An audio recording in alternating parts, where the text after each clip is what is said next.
We live in an era where you have more access to information in the palm of your hand than, well, really any generation in the history of the world. Oh, absolutely. It's unprecedented. Yeah, you can look up anything, anytime, anywhere. But here's the real question for you as you listen today. Does having more information actually mean we have more wisdom? Man, that is the perfect question to start with. Mm, Because having a mountain of data is definitely not the same thing as knowing what to do with it. We are right. practically drowning in information right now. Mm. But true wisdom, that ability to navigate life successfully, often feels incredibly rare. It really does. And, well, that is our mission for today's deep dive. We are looking at an ancient text, specifically the book of Proverbs, chapter 1, which is traditionally associated with Solomon, the king of Israel. A very heavy hitter when it comes to historical wisdom texts. Exactly. And we are going to extract its core teachings, figure out how they apply to our hyper-connected modern lives, and ultimately explore how this ancient wisdom can strengthen our trust and relationship with God. So, okay, let's unpack this. The very first section of this text, verses 1 through 7, it lays out the entire purpose of these teachings right out of the gate. Yeah, it really doesn't waste any time. The text explicitly states why it exists, which Yeah. is a nice change of pace from a lot of modern philosophy that kind of dances around its main point. So true. It says it's here so that we can know wisdom and instruction, perceive words of understanding, and give, and I'm quoting here, give subtlety to the simple and discretion to the young. Hmm. But wait, before we go further, what does subtlety to the simple actually mean for someone today? Because, that sounds a bit like an insult wrapped in archaic English. Yeah, that is a very fair point. It does sound harsh to our ears, but in modern terms, subtlety here just means shrewdness or critical thinking. And the simple, they aren't stupid people. They're just naive. They're inexperienced. So the text is essentially saying, look, this is a manual to teach naive people how not to get scammed, how to read between the lines, and how to make shrewd, protective decisions.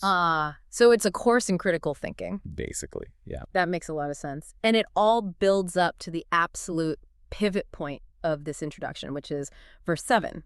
It reads, "The fear of the Lord is the beginning of knowledge, but fools despise wisdom and instruction." What's fascinating here is that in the ancient Hebrew worldview, that phrase, fear of the Lord, does not mean terror. Really? Because fear usually implies... Running away, yeah. Yeah. But it is not about cowering in a corner waiting to be struck by lightning. It actually means reverence. It means humility and a deep, profound recognition of God's authority. So it sounds like it's about accepting that you are not the center of the universe. Precisely. Wisdom starts the exact moment a person accepts that they are not the ultimate source of truth. Without that foundational humility, all that critical thinking and knowledge we just talked about, it easily turns into arrogance. Yeah. You start thinking you can outsmart the moral fabric of the universe. Exactly. Think about how that applies to your daily life right now. Modern wisdom still completely relies on that exact same principle of humility. It requires us to recognize our own limits. It requires us to be willing to accept correction when we mess up. Yeah. We have to acknowledge that there is a moral framework out there that is much bigger than just our own personal preferences or whatever is trending online today. Is this decision morally sound? Does it harm others? Am I being guided by my own ego or actual integrity? Because if your only moral framework is what feels right to you in the heat of the moment, you are going to stumble. Our feelings are just notoriously unreliable guides for long-term success. Definitely. So we've established the need for humility. But the text doesn't stop at personal mindset. It immediately pivots to the people we surround ourselves with. It zooms right out. Yeah, in verses 8 through 19, the tone shifts dramatically to a parent warning their kid about running with the wrong crowd. It says, "My son, hear the instruction of thy father, and forsake not the law of thy mother." And it gets very specific very fast. The father warns about people who try to entice others into wrongdoing for profit. Right. He describes a group saying things like, "Come with us. Let us lay wait for blood. Let us all have one purse." They're basically inviting this young person to join a gang, exploit innocent people, and get rich quick. And the father's advice is just zero tolerance. He just says, "Walk not thou in the way with them. Do not even step foot on their path." To understand the weight of this, we really have to look at the ancient context. Back then, young men often learned trades or joined guilds that heavily shaped their character and their entire future. It was their livelihood. Exactly. The peer pressure was immense because your survival depended on these groups. But the text makes a profound cause and effect observation about these greedy men. It says they lay wait for their own blood. Meaning the trap they're setting for other people? Is actually going to snapshot on them. Wow. That is the core message. The observation is that evil plans ultimately boomerang back on the people making them. Those who pursue dishonest gain eventually trap themselves. The text literally says this kind of greed takes away the life of its owners. I love how easily that maps on to the 21st century because harmful influence today isn't just a physical gang hanging out in an alleyway. Right. It's those finance bros on social media promising you'll get rich quick if you just join their exclusive crypto Discord and ignore all financial regulations. Or it's a toxic workplace environment where the unspoken rule is that you have to falsify numbers or cut ethical corners if you want to get that promotion. It really challenges you to look around at your own life. Do the people you spend the most time with encourage integrity?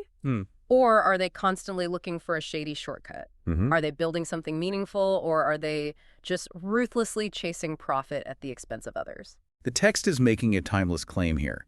The company you keep doesn't just influence your weekend plans.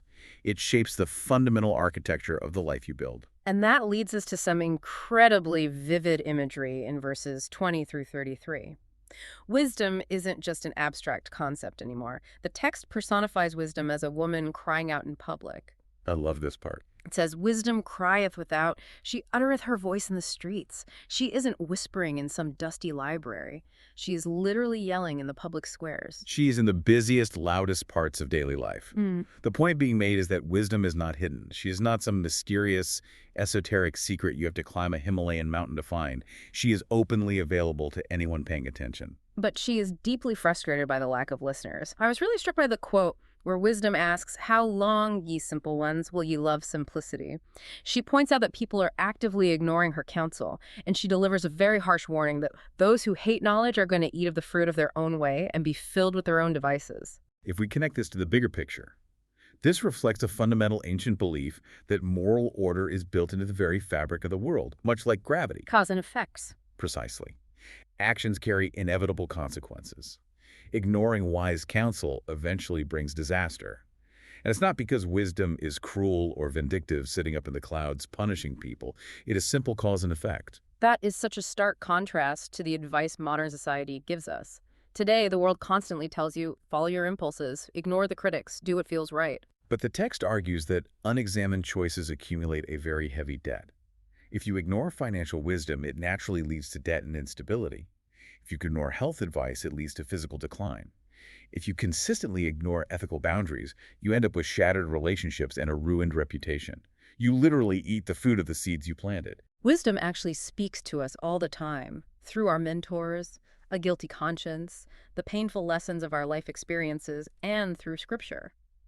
The key, according to the text, is to listen early. Correct your course while the stakes are still relatively low before that disaster strikes.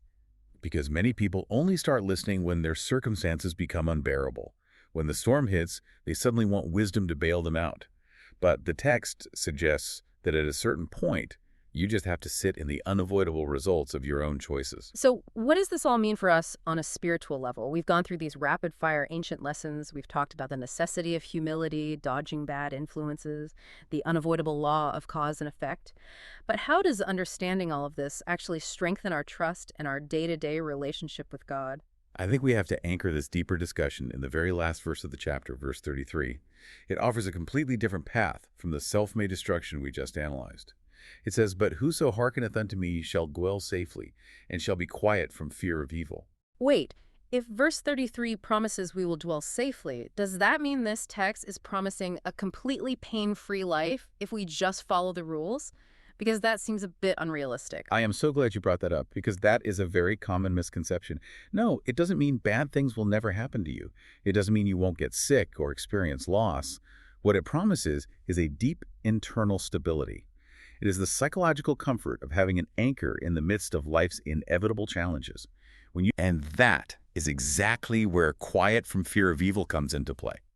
When you adopt the fear of the Lord, that humility we talked about, you are actively deciding to trust a perspective that is infinitely higher than your own. You stop trying to be the ultimate moral arbiter of your own life, which, frankly, is an exhausting job anyway.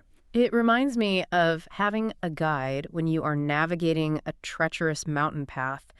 If you try to hike it, relying only on what you can see right in front of your boots, you are going to be terrified the whole time and you'll probably fall off a cliff. Absolutely. But if you trust the guide who has walked the path 1,000 times and you listen to their instructions, you start to build a real bond with them. You rely on their guidance rather than your own fleeting impulses. That is a brilliant analogy. And as you walk with that guide, you realize their rules aren't there to ruin your fun or restrict your freedom.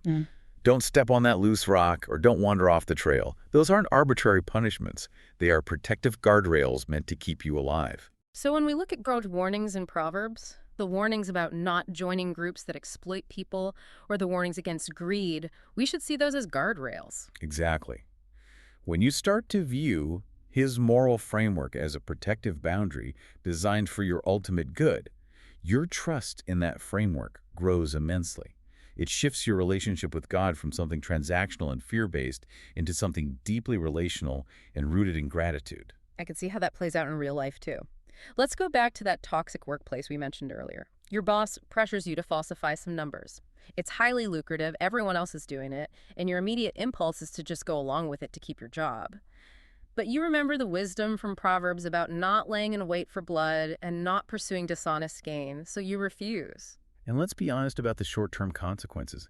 You might get fired. You might face some immediate, severe pushback. But then, a year later, the company gets audited. It goes under, people face criminal charges, and their reputations are permanently destroyed. Meanwhile, you might have had a tough few months finding a new job, but you slept soundly every single night. And when you experience a scenario like that firsthand, your faith is completely validated. You observe the cause and effect in the real world, and you realize God isn't trying to restrict your life. He was trying to save you from the inevitable pain that comes from ignoring the moral order of the universe. You see it happen and you think, wow, God's wisdom actually protected me. It proves that this ancient text isn't just philosophical poetry.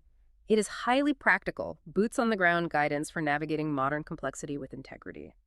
And experiencing that protection is what deepens the relationship. Trust is built through shared experience over time. Every time you choose to listen to wisdom, every time you choose to walk away from a destructive habit, or refuse to take revenge on someone who wronged you, you eventually experience that safety and quietness from fear that verse 33 talks about.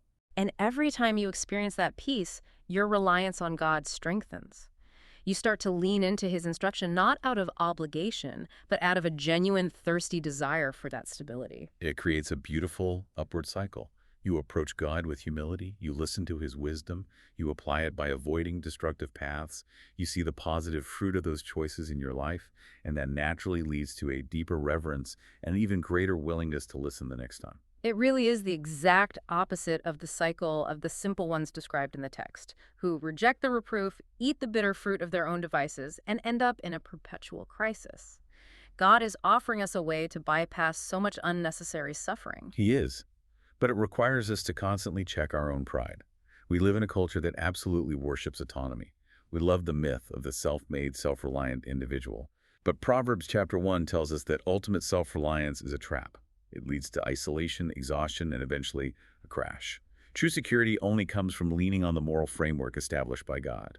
Which means that every single time we face a moral dilemma, whether it is a major financial decision, a conflict in our marriage, or even just how we conduct ourselves in a heated comment section online, we have an opportunity to strengthen our relationship with God.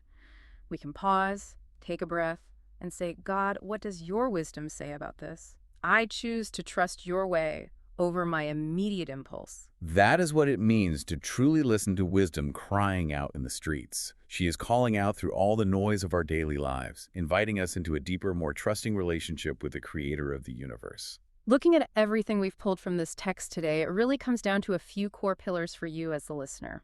First, it starts with humility. Recognizing your need for guidance and letting go of your ego is the very first step toward wise living.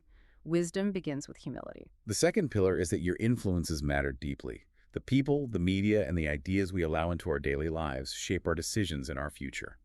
We have to be fiercely protective of who we walk with. Third, choices always have consequences. Ignoring wisdom doesn't magically eliminate the consequences, it just postpones them until a much more painful day. Fourth, we have to remember that wisdom is available. She isn't hiding. Guidance is visible and accessible, but it completely requires our active willingness to listen and accept correction. And finally, early correction prevents greater harm. Small adjustments made right now, early in the process, can prevent massive, life-altering disasters down the road. This raises an important question for anyone listening today, because recognizing these truths intellectually is one thing, but acting on them when the pressure is on is another. A stable, meaningful life isn't built by accident. It is built through highly disciplined choices, genuine humility, and a constant moral awareness. It is about taking all this incredible information we have access to and letting it actually transform you into someone wise. So we want to leave you with one final thought. The text says, wisdom is shouting in the public squares trying to get our attention. Consider this. What modern noise in your life is actively drowning her out? Are your headphones, your social media feeds, or your relentlessly busy schedule the reason you can't hear the warnings? Based on everything we've unpacked today about humility, choices, influences, and trusting God, how will you apply this information in your life?